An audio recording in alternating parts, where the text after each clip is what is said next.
Olá, seja muito bem-vindo. Está começando mais um programa São Paulo Brasil. Às vésperas de uma das eleições mais incertas que o país já teve, é importante discutir os rumos que o Brasil toma, levando em conta aspectos políticos, jurídicos e sociais. E para nos ajudar a enxergar com mais clareza muitas dessas questões, o nosso programa recebe hoje o renomado professor de Direito da USP e da PUC aqui de São Paulo, doutor André Ramos Tavares. Tudo bem, doutor? Prazer em recebê-lo. Tudo bom, prazer é meu. Uma satisfação poder estar aqui no programa. Muito obrigado pelo convite. Prazer. Bom, o senhor é aí um dos mais respeitados, atuantes advogados do país, uma intensa contribuição à academia. A decisão de seguir a carreira como advogado surgiu em que momento? Bom, de seguir a carreira da advocacia, na verdade, eu já tinha interesse em fazer faculdade de Direito há muito tempo, né? Então eu acho que isso acabou se definindo na minha vida muito cedo, porque eu sempre gostei muito de leitura, né? De ler e de escrever, então tenho gosto por escrever.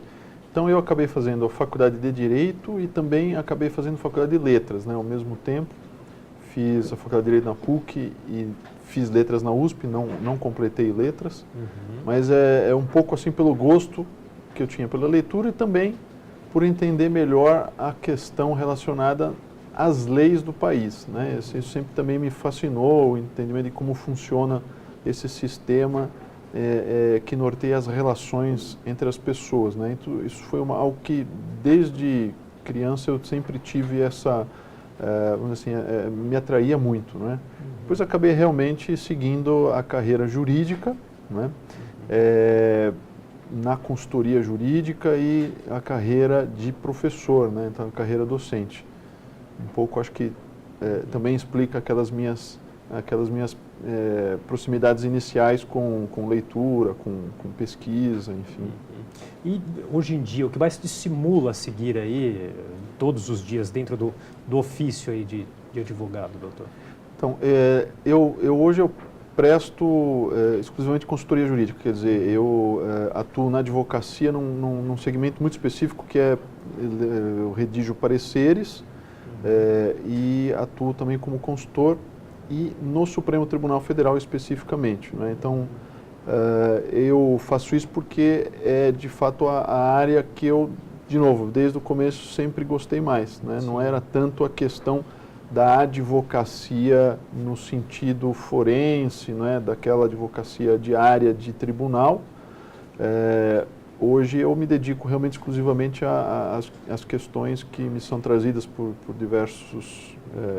diversos interessados, enfim, que muitas vezes estão com causas no Supremo. Então, isso me estimula porque, de fato, é uma possibilidade também de tentar resolver questões de grande complexidade, né? Isso para mim é um desafio do qual eu gosto muito, né? Questões mais difíceis, que não são rotineiras, que nunca apareceram, que surgem pela primeira vez e acaba sendo esse o meu trabalho diário. Então isso é o que mais realmente me estimula no dia a dia ainda hoje. E na academia, não é uma opção que eu fiz também, uma carreira acadêmica, uma opção que eu fiz desde cedo.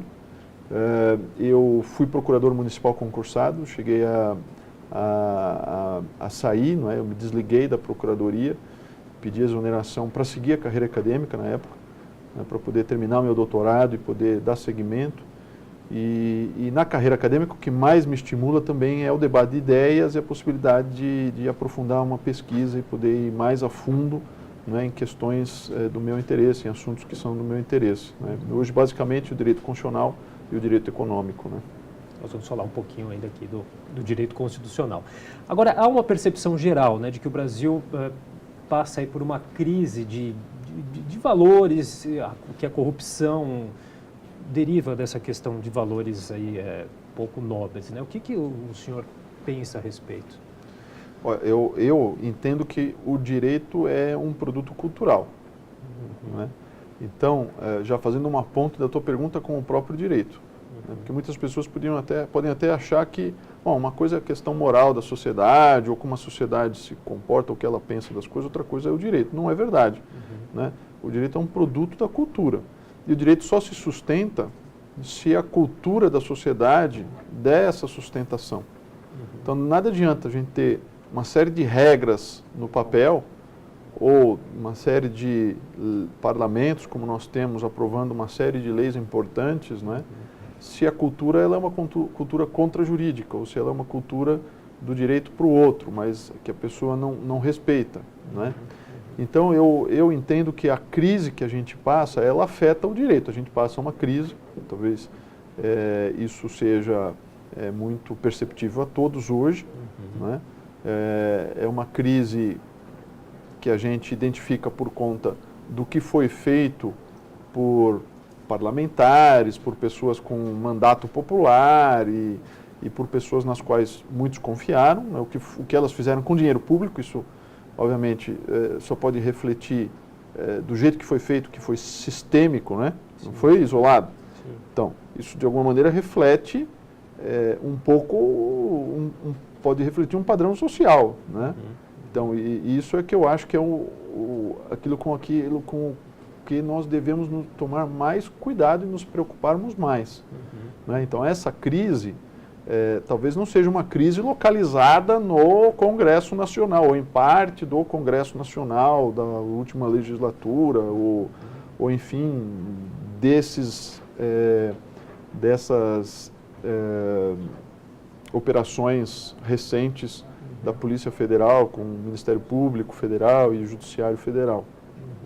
Talvez isso revele um problema mais profundo, que eu acho que é a tua pergunta, não é? E aí é que vem a tua pergunta se a sociedade está numa crise moral, numa crise de valores, não é? Eu acho que ela está numa crise, sim.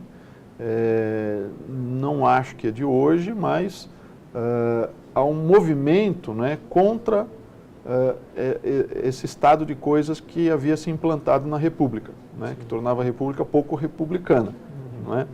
E isso tem feito aflorar, talvez para nós de uma maneira mais evidente, essa crise, né, essa crise de valores, essa crise generalizada. Não é? As pessoas têm tentado também entender isso, e eu também, e acho que todo mundo, eu acho que passa um pouco também por cada um entender a si mesmo, né? Entender também o que faz no seu dia a dia, né? Então, a pessoa recolhe os impostos de maneira correta, se ela declara tudo o que ela recebe ou deveria declarar para questões, para fins tributários, se ela não tenta encontrar um jeitinho, né? Se ela trata os outros da maneira que deveria tratar ou gostaria de ser tratado. Né? Então isso tudo justifica o outro. Né? Exatamente. Então, isso tudo é uma questão cultural. Né? Então, pouco importa o que está dito na legislação. A gente teve, por exemplo, uma recente reforma trabalhista, né? E que veio trazer, segundo alguns, alguma modernidade, enfim, permitiu uma flexibilização, vamos dizer assim. Mas são coisas que já eram, de alguma maneira, praticadas antes. Né? E ainda nós temos situações até mais graves, como redução de trabalhador à situação equivalente de escravo. Não é? Até recentemente houve uma condenação ou uma acusação, não é? de uma residência urbana, não é? Alguém que acabava conseguindo fazer uma coisa dessas. Né? Então, eu acho que isso tudo só para dizer que é um momento de reflexão. Acho que deveria ser um momento de reflexão profunda da sociedade em geral. Não é só do direito, não é só como alguns dizem, da Constituição, não é? Ou uma coisa localizada da operação. Não. Claro, claro. E, consequentemente, muitos eleitores aí não se sentem representados pelos seus governantes, por isso deixam de votar, inclusive, em virtude desse abismo que há entre os representantes políticos aí e os interesses aí da sociedade, né? O senhor desenvolveu um estudo sobre essa questão, acho que em 2011, se eu não me engano. Como é que foi esse estudo? Sim, eu tenho me dedicado um pouco também à questão do direito, da democracia, do direito eleitoral. E de como existe realmente a necessidade de que a sociedade cultive a democracia. Né? A democracia não está definitivamente consolidada se a sociedade não estiver constantemente atenta a ela. O dia que a sociedade abandonar a democracia em termos de não estar atenta, não cultivar, não é? A democracia desaparece, ela não é um bem herdado que não vai se desfazer. É preciso que as pessoas estejam atentas. Né? A mesma coisa vale para os direitos fundamentais. Então, na verdade, era um estudo esse que você fez referência, era um estudo de como houve, por um grande período, em diversos países, uma contestação muito firme do resultado de eleições, né, que é uma coisa que a gente não tem no Brasil, né? No sentido de que havia fraudes, de fraude eleitoral, de compra de voto, de abuso de poder econômico generalizado, né? De como havia, de que a democracia em muitos países ela estava estabelecida, mas havia um sentimento popular generalizado de que as escolhas elas tinham sido fraudadas, quer dizer, a fraude naquele primeiro momento. Aqui no Brasil nós não estamos discutindo isso. Ninguém está discutindo uma fraude no sistema eleitoral de votação, na urna eletrônica, que o senador, na verdade, conseguiu ser eleito, mas não foi votado, não é? Não tem isso aqui. Não é? A nossa discussão, de fato, é a mesma, mas não nesse momento. A nossa discussão é, mesmo tendo sido escolhidos, não é? Esses representantes do povo acabaram se desviando da função mínima e básica e necessária, não é, de qualquer representante, que é a de atuar de maneira republicana, né? Democrática e republicana. Então, esse descolamento da sociedade em relação aos seus representantes, ele se deu por essa percepção que é antiga no Brasil, de que os parlamentares, de uma maneira geral, acabam não atendendo aos anseios da sociedade, não se preocupam, especialmente o executivo, né? Eu diria até, especialmente relacionado às autoridades do Poder Executivo, mas também do Parlamento, que elas não atendem propriamente a uma demanda, as demandas reais da sociedade, e aí houve um descolamento. Esse descolamento é histórico, todo mundo conhece, né? A sociedade meio que abandonou, não é, como se fossem dois mundos distintos. É um mundo, não é, dos representantes eleitos, que cuidam primeiro dos seus interesses, na visão da sociedade, e o mundo da sociedade que se vira por ela própria. Esse descolamento é aquilo que eu disse, você abandona a democracia. Se você não cultiva a democracia, por pior que ela esteja funcionando, né, nós não temos ainda uma opção melhor. Né? Então, a única opção, na verdade, é não abandonar e tentar fazer com que o que eventualmente não tenha funcionado, funcione, passe a funcionar, ou o que está ruim, né, passe a uma fase melhor. Quer dizer, fugir do problema não vai resolver o problema. Não só não resolve o problema, como pode nos colocar numa situação muito mais traumática do que essa de mero descolamento, né, dos representantes e dos representados. Tá certo. Bom, a gente vai fazer nosso primeiro intervalo, daqui a pouco a gente volta com o programa São Paulo Brasil.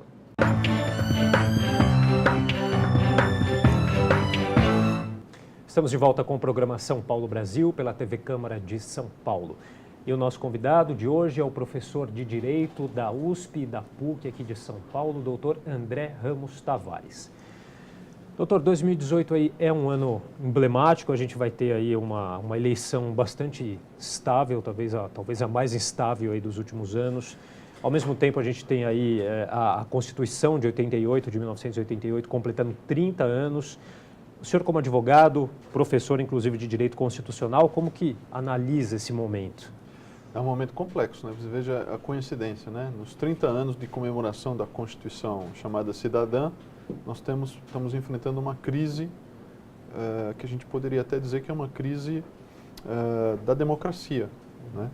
Porque por que essas eleições se tornaram complexas? Porque nós temos uma fragmentação muito grande, né, do espectro partidário que pode vir a eleger um dos seus nomes como presidente da República, né?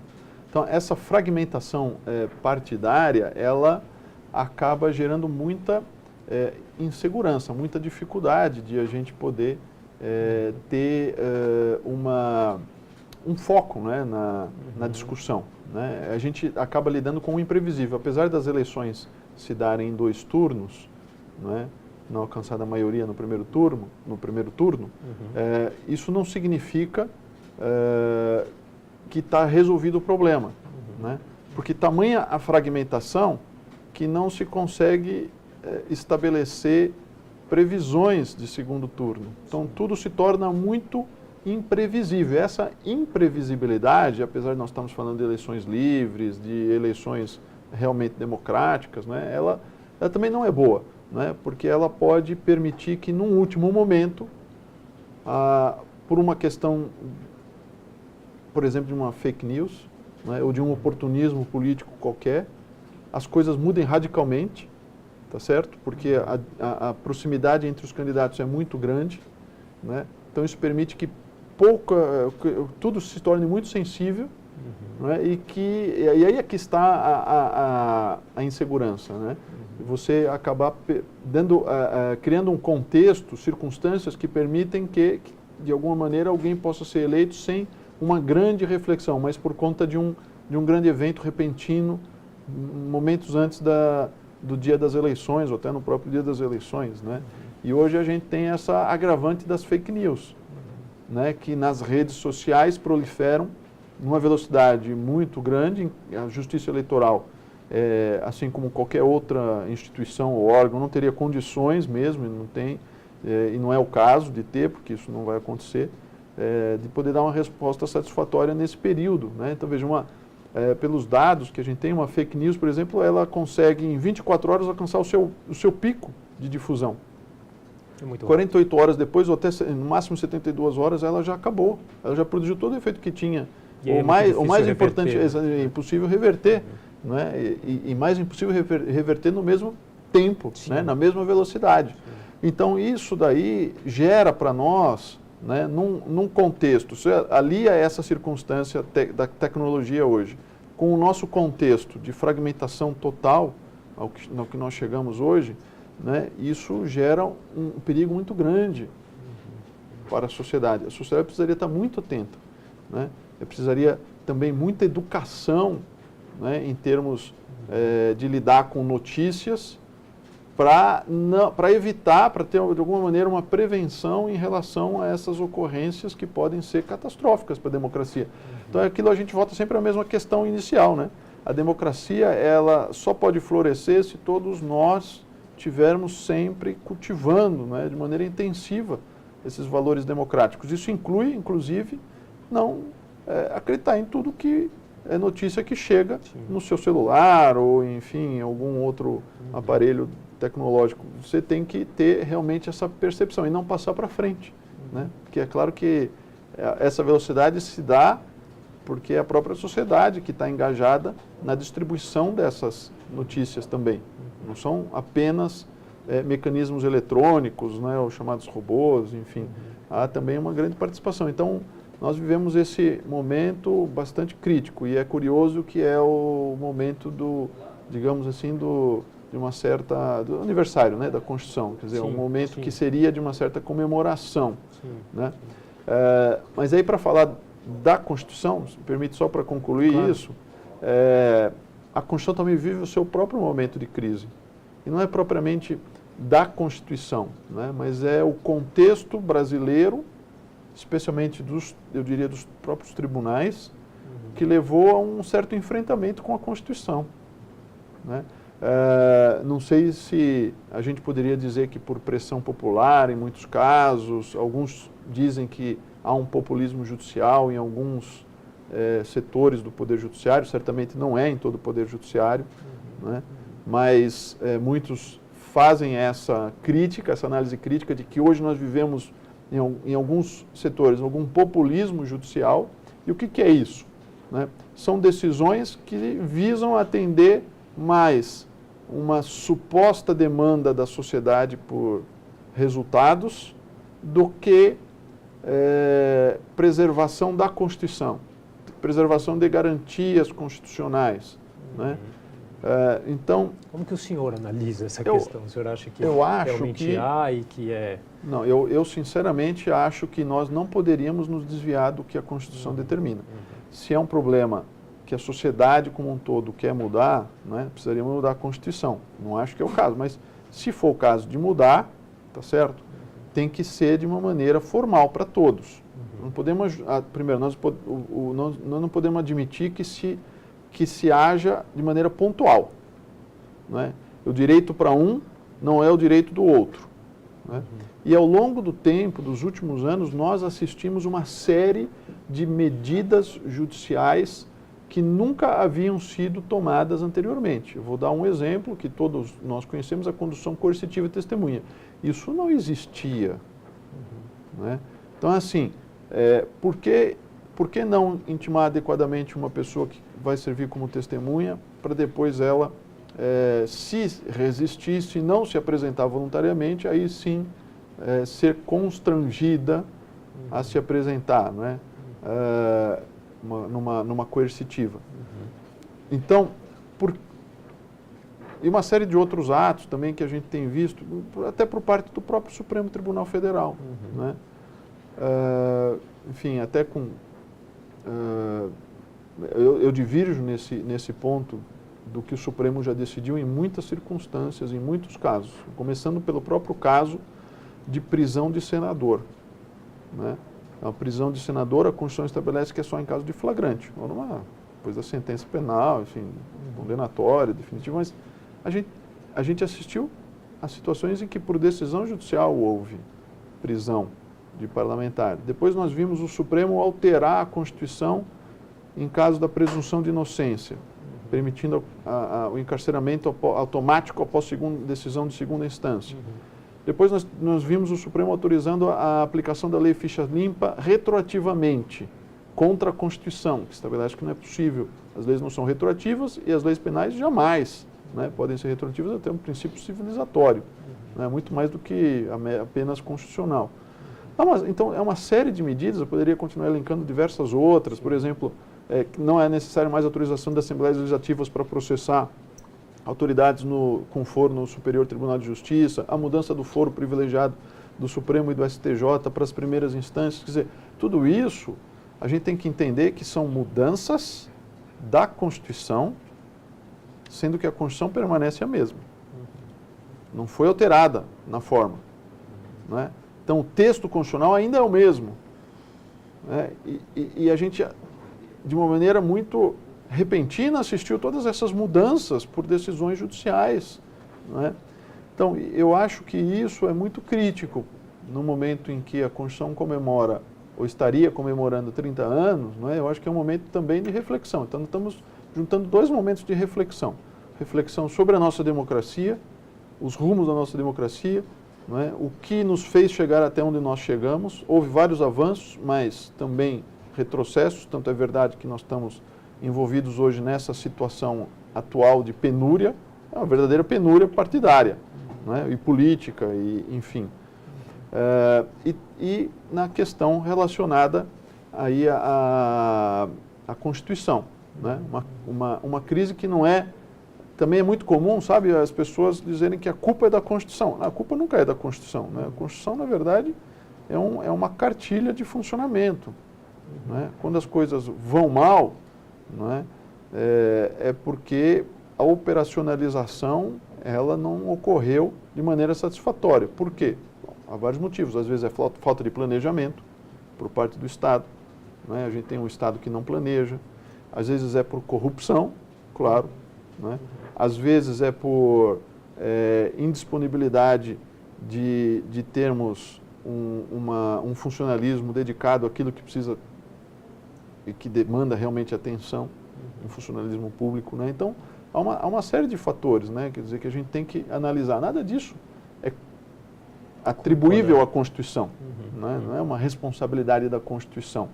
Aliás, a Constituição foi alterada hoje, até hoje, por 99 emendas, mais 6 de revisão. Quer dizer, 99 emendas à Constituição ordinárias e 6 emendas de revisão. Nós estamos falando de 105 emendas que retalharam a Constituição. Veja, acho que precisa mudar a Constituição? Vamos mudar.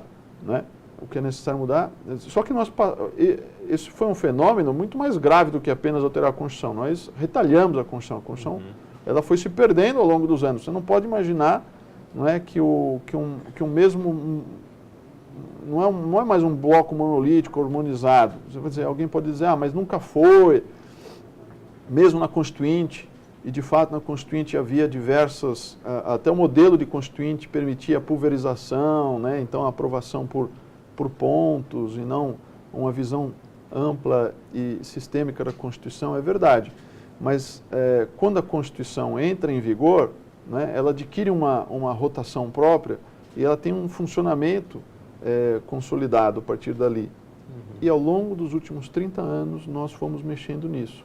E cada mexida provoca uma pequena mudança de uma engrenagem que, por sua vez, gera alguns reflexos, né? E aí a gente vai produzindo esses reflexos, a gente vai tentando se adaptar a eles. Aí vem uma nova mudança, com novos impactos, né? Sem que a gente tivesse consolidado aquilo que já havia sido mudado antes. Então isso é tudo muito complicado, é um momento de reflexão. Tá certo. Bom, a gente vai fazer mais um rápido intervalo, daqui a pouco nós voltamos com o programa São Paulo Brasil.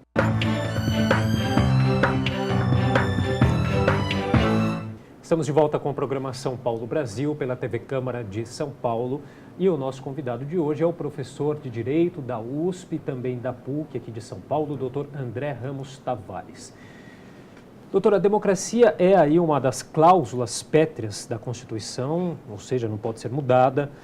Agora, em tempos incertos como nós estamos vivendo, é aí uma garantia de que os anos de chumbo ali da ditadura não voltarão?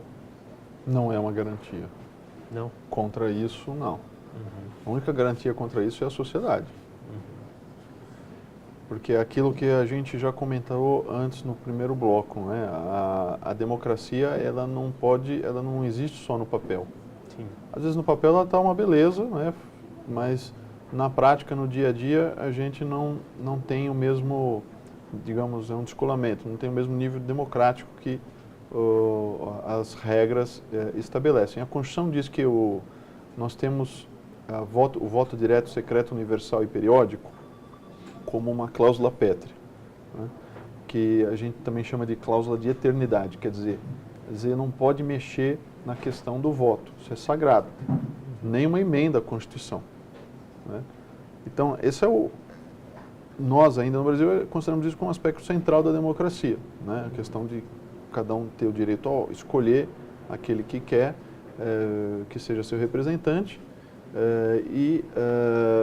alguns também dizem, e eu também me alinho a isso, de que a democracia também é um direito fundamental, né?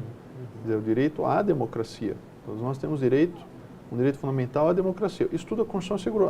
A Constituição de 1988, né, é uma Constituição muito avançada para o tempo dela, né?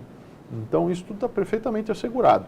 Em nenhum dos dois casos, seja o voto direto, secreto, universal e periódico, seja o direito à democracia, o direito fundamental à democracia, nada disso pode ser retirado da Constituição, pela maioria do Parlamento, nem pela unanimidade do Parlamento, do Congresso Nacional, né? Mesmo que todos votassem de maneira unânime para essa retirada. Não pode. Mas, mesmo assim, isso não está garantido, não é? É a eleição, efetivamente, é ali que começa, não é,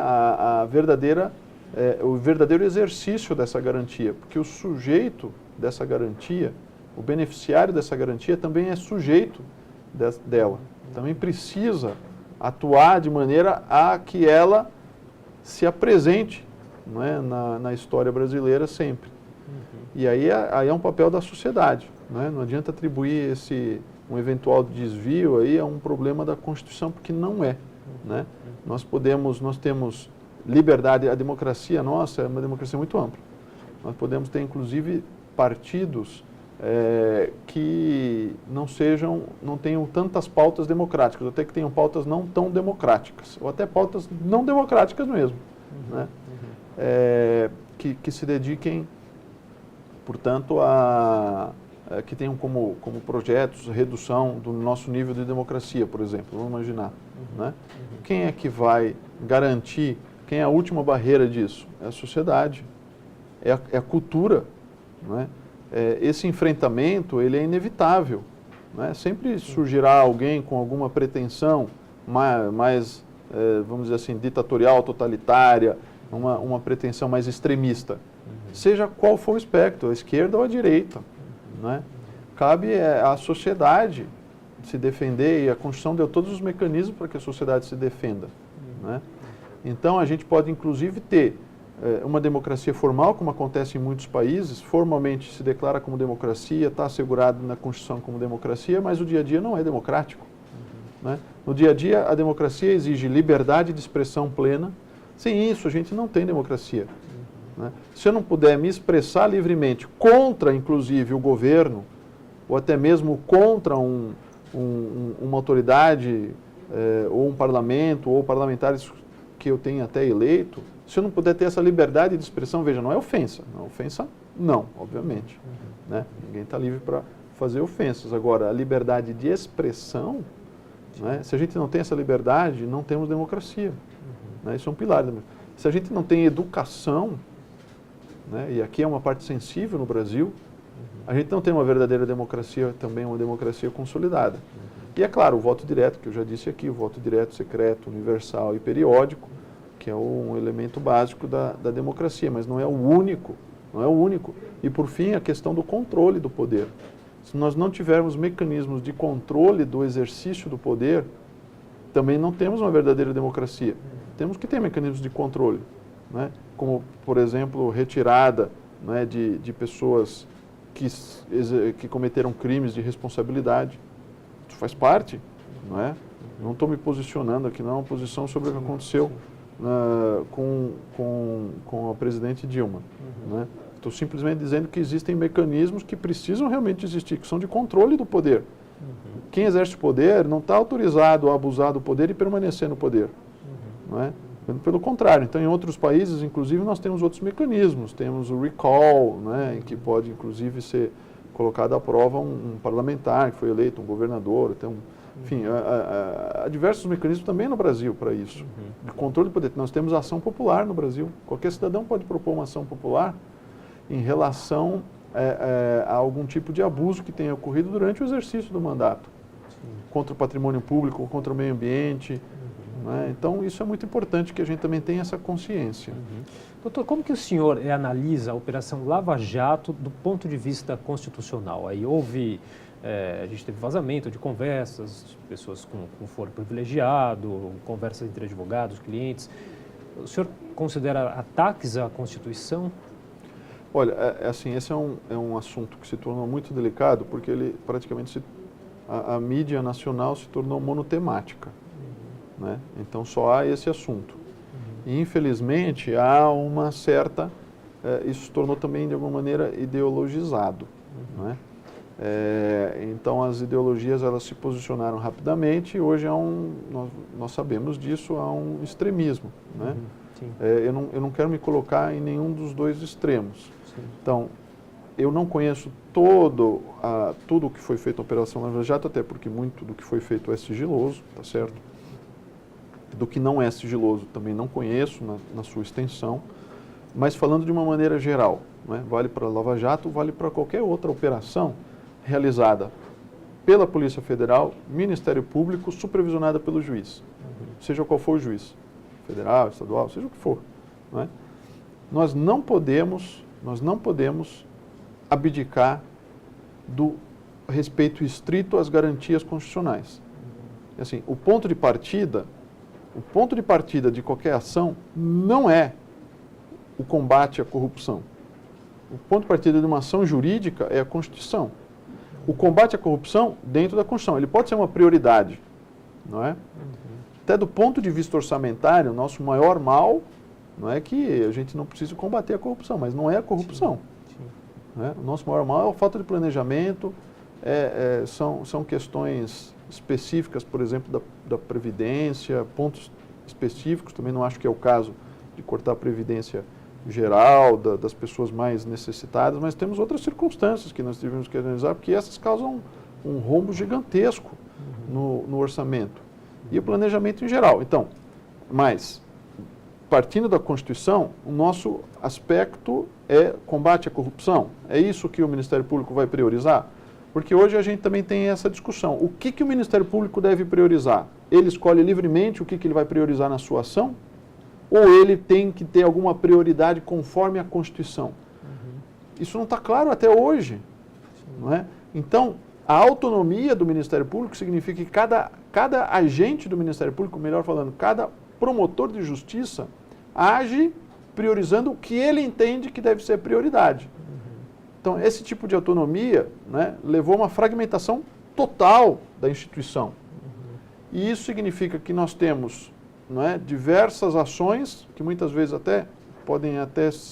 muitas vezes não são complementares, não é, mas que também não se comunicam e não tem uma priorização institucional, é a priorização do indivíduo, né? Isso às vezes gera um certo subjetivismo. Então acho que, primeiro aspecto, nós não deveríamos ter esse tipo de protocolo no Ministério Público.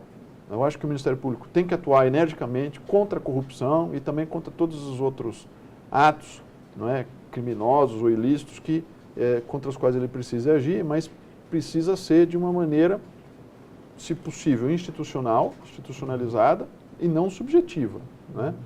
Então, isso vale para tudo. Estou dizendo que houve algum subjetivismo. Agora, tem que partir da Constituição. Nós não podemos colocar acima da Constituição o combate à corrupção. Então, para combater a corrupção, vale tudo. Vale deixar de intimar o sujeito, a testemunha previamente, para que ela não tenha contato com um advogado ou com a defesa, que não exerça a sua defesa plenamente, para que ela seja constrangida no momento de surpresa a ter que falar o que ela eventualmente sabe, ou o que ela acha que ela sabe, ou até produzir alguma prova contra ela própria. Não é? Isso não faz sentido no Estado constitucional de direito.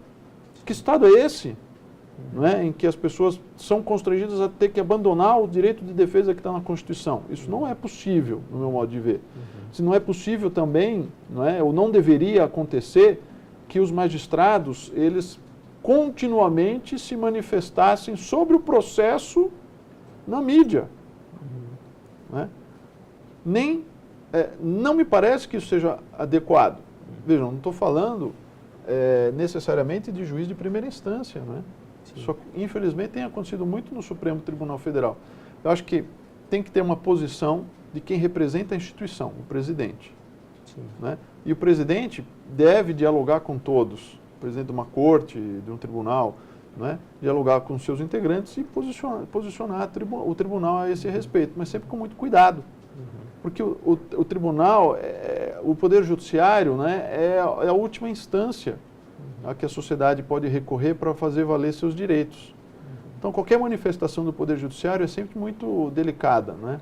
Então, o que eu estou querendo dizer é que, seja qual for a operação, ainda que seja para combater o maior mal do país, seja qual for ele, falta de planejamento, corrupção ou qualquer outro, isso tem que se dar dentro dos padrões constitucionais. Porque se não ocorre isso, nós todos, sociedade inteira, fica à mercê de decisionismos individuais, quer dizer, de decisões livres, arbitrárias, a qualquer momento, por parte de qualquer autoridade, judicial, do Ministério Público, da polícia, né?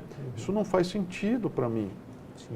E eu acho que a Constituição permite que nós tenhamos um combate efetivo, não só a Constituição, mas leis recentes, nós tenhamos um combate efetivo, como a lei anticorrupção, né, a lei de combate ao crime organizado, combate efetivo, com resultado, sem abandonarmos o Estado constitucional de direito. Muito bem, a gente vai fazer mais um pequeno intervalo e já voltamos para o último bloco do programa São Paulo Brasil.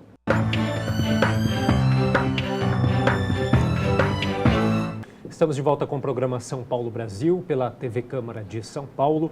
E o nosso convidado de hoje é o professor de Direito da USP e da PUC de São Paulo, doutor André Ramos Tavares. Doutor, o financiamento privado de campanhas políticas, ele foi proibido, né, em 2015 pelo STF. Agora, isso resolve o problema da relação entre empresa e Estado? Olha, é uma pergunta interessante. Acho que só o tempo vai responder, sinceramente. Né? O Supremo ele proibiu que pessoa jurídica pudesse contribuir para a campanha eleitoral. Né? Mas continua havendo a possibilidade das pessoas físicas contribuírem, inclusive os próprios candidatos. Inclusive, pela última resolução do Tribunal Superior Eleitoral, né, de 2017, até um limite bastante generoso para que o candidato que tem recursos econômicos possa se autofinanciar. Esse limite é até alto, então não pode ver até muito alto. Então, do que nós estamos falando? De poder econômico. Estamos falando do poder econômico e da sua influência na escolha dos representantes. Né? O que se quer? Que o poder econômico não tenha não promova esse desvirtuamento. É um desvirtuamento, tá certo?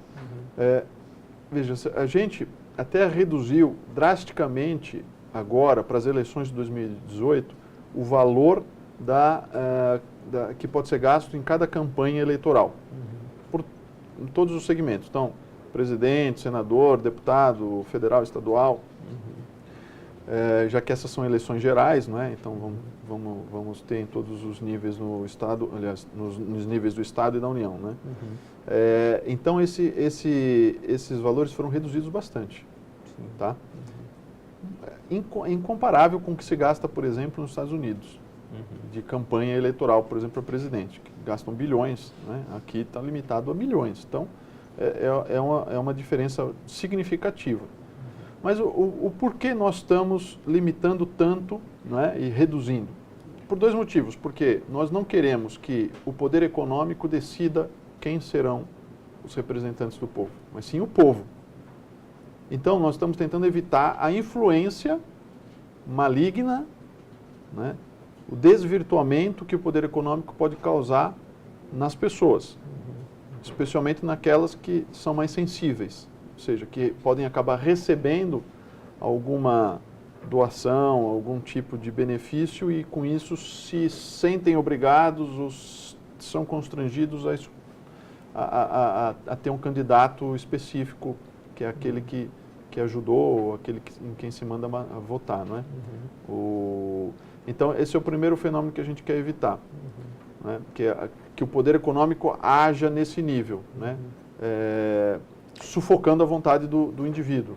Mas há uma outra questão que eu já vi até o senhor mesmo dizer, da importância do papel privado no gerenciamento aí, junto com o poder político público, né, doutor? Sim, até sim. Como exemplo na questão da infraestrutura, enfim. Ou seja, é possível trabalhar de outras maneiras, através da regulamentação do lobby até, uma possível saída, enfim. Sim, eu acho que sim. Então, porque, veja, o que a gente quer evitar isso que eu acabei de mencionar, não é só para concluir, é a questão do poder influenciando o indivíduo, constrangendo o indivíduo, o poder econômico, e no segundo lugar a questão da corrupção, né? Foi também percebendo os meandros da sistemática, né, que o Supremo acabou proibindo. Veja, uma proibição do Supremo, que era até então autorizado pela Constituição, né? O financiamento por pessoa jurídica. Pessoa jurídica não pode mais doar, porque o que acontecia era aquele sistema, não é, de trocas, em que a empresa, na verdade, financiava um candidato e depois ela recebia esse valor multiplicado, obviamente, ao ser contratada pelo eleito, o candidato agora eleito, para um determinado serviço ou contrato público. Isso é uma coisa. Outra coisa, de fato, é que não há como, não é, agir sem as empresas. Quer dizer, o Estado não vai agir sem as empresas privadas, né? As empresas, no capitalismo, o nosso sistema é capitalista, a Constituição determina que é o capitalismo, e é assim que funciona mesmo. As empresas, elas gerem a economia, né? Elas são responsáveis pela economia brasileira. E muitas vezes o Estado precisa também, para prestar determinados serviços ou realizar determinadas obras, ela precisa das mesmas empresas privadas. Mais do que nunca, né? Mais do que nunca. Então, não vai deixar de existir contrato público, né? O problema era a sistemática que tinha se implantado no Brasil de quem era escolhido para prestar esse serviço. Qual empresa era escolhida? Aquela que havia financiado a campanha do então candidato que se tornou representante eleito. Um sistema interessante realmente é o da regulamentação do lobby. Há uma movimentação recente para que se faça definitivamente a regulamentação do lobby, que é essa transparência, né, que até já existe por muitos, que é uma atividade desenvolvida, porque ela não é proibida. Sim. Né? A atividade do lobby tem que ter uma transparência, tem que seguir algumas regras. Então, isso poderia também nos auxiliar se houvesse uma legislação específica, né? Até para identificar quem está no Congresso fazendo lobby, quem é que pode ir fazer lobby no Congresso, na Assembleia Legislativa ou na Câmara, numa Câmara de Vereadores ou na Câmara Distrital. Então, é interessante isso, é importante, seria um passo, um avanço. E outro avanço seria a regulamentação das frentes parlamentares. Poucas pessoas conhecem, as frentes são regulamentadas por ato da mesa do Congresso. As frentes parlamentares, na verdade, são inúmeras hoje, né? Elas congregam parlamentares de diferentes siglas, das duas casas, que estão reunidos em torno de um tema comum, né? Para tentar viabilizar uma discussão em torno de um tema que talvez gere uma legislação, não é? E aí a gente tem o financiamento possível de empresas privadas, porque isso não é campanha eleitoral. Veja, você reúne pessoas de diversas siglas. Não tem nada a ver com campanha eleitoral, já são parlamentares eleitos, né? E a preocupação é transparente, é com determinado assunto. Então, por exemplo, que seja o combate ao amianto, né? Que havia, por exemplo, no Congresso. Então, são diversas frentes, né? Que tentam avançar os estudos para alcançar um objetivo legislativo. Também precisa de regulamentação. Né? Então, até para evitar os interesses egoísticos. Né? Até para evitar que volte a acontecer o que já aconteceu em outras áreas, né? Sim. Quando há financiamento privado. Então, eu acho que são pontos que mereceriam nossa atenção, está dentro daquele espectro democrático que nós estamos tratando. Né? A democracia precisa ser constantemente observada, cultivada, aprimorada, melhorada, né? E essas certamente seriam medidas de aprimoramento. Agora, com a reforma política, a gente teve também a criação do fundo eleitoral, né, doutor, aí que deve usar para a eleição agora de 2018 1,7 bilhão de reais, né, do dinheiro público para o financiamento de campanhas. Qual que é a opinião do senhor em relação a essa medida? Então, o número bruto em si, ele é um número muito expressivo, não é mesmo? Especialmente por um país pobre como ainda é o Brasil, em que muitas pessoas vivem abaixo da linha da pobreza. Né? Sim. Então, no ano de 2017, nós tivemos mais de 1,5 milhão de pessoas que passaram da pobreza para a miséria. Então, você falar em gastos eleitorais pelo poder público, dinheiro público sendo destinado para custear propaganda, né?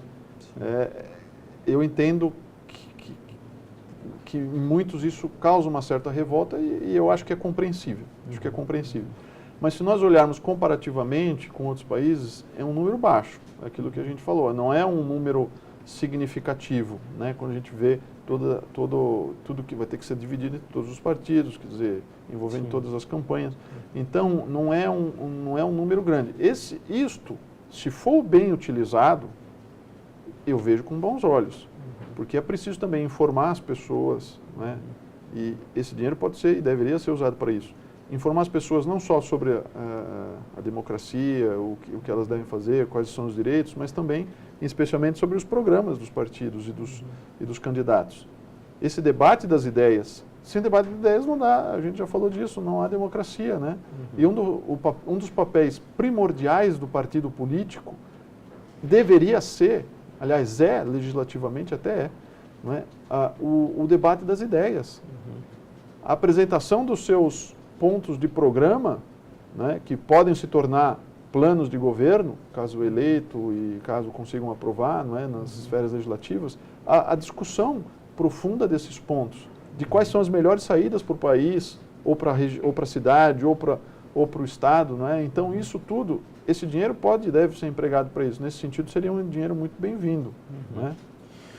Tá certo. Olha, o Judiciário se tornou aí protagonista, né, em decisões políticas nos últimos anos. E isso também acaba mostrando uma falta de maturidade ainda da nossa democracia? Olha, o Poder Judiciário atuando para fazer as vezes do Legislativo, seja em que esfera for, no Supremo Tribunal Federal ou na primeira instância, e o Supremo Tribunal Federal reiteradamente atuando para anular atos, não é, do Poder Executivo ou até para tentar responsabilizar, né, o poder, um chefe de um Poder Executivo ou chefes de Poder Executivo que existem, isso certamente demonstra que o sistema não está funcionando bem. Né? A democracia também é a separação de poderes, a gente sabe. Né? Então, talvez nós não possamos dizer que as instituições no Brasil estejam funcionando plenamente, né? De maneira totalmente adequada, porque no meu modo de ver elas não estão. Estamos num momento até de crise institucional, né? E aí a gente assiste o Poder Judiciário fazendo muitas vezes o papel de legislador, às vezes ele faz o papel de perseguidor, né? Desculpe usar essa expressão, mas até para todo mundo entender, quer dizer, é o papel do Ministério Público, e às vezes ele faz o papel do distribuidor de bens públicos, que é o papel do Executivo. Então, às vezes ele distribui medicamentos, quando deveria ter sido planejado adequadamente pelo Executivo e não foi, né? Ele distribui vagas em creche, ele distribui vagas numa escola pública, né? Ele determina que sejam aceitos quantidade de alunos que não haviam sido. Então, de novo, é o Executivo, desculpa, é o Judiciário fazendo as vezes do Executivo e do Legislativo. Sim. Não me parece que isso seja um indicador de maturidade democrática, pelo contrário, mas aí a gente percebe que é o Judiciário tentando, como última instância, né, tentando resolver problemas, né, mas ele resolve agindo em nome de outro. Por quê? Porque esse outro só agirá de maneira correta quando nós, sociedade, estivermos atentos e conseguirmos eleger quem dê essa atenção e exerça essa função adequadamente, né? Cabe a nós, mais do que ao Judiciário. O Judiciário é um paliativo, mas não é a solução definitiva, nem pode ser. Tá certo. Queria agradecer a participação do Dr. André Ramos Tavares, professor de Direito na USP, na PUC aqui de São Paulo. Muito obrigado pela entrevista. Agradeço a oportunidade. E o programa São Paulo Brasil de hoje vai ficando por aqui. Até uma próxima. TV Câmara São Paulo, a política da cidade passa por aqui.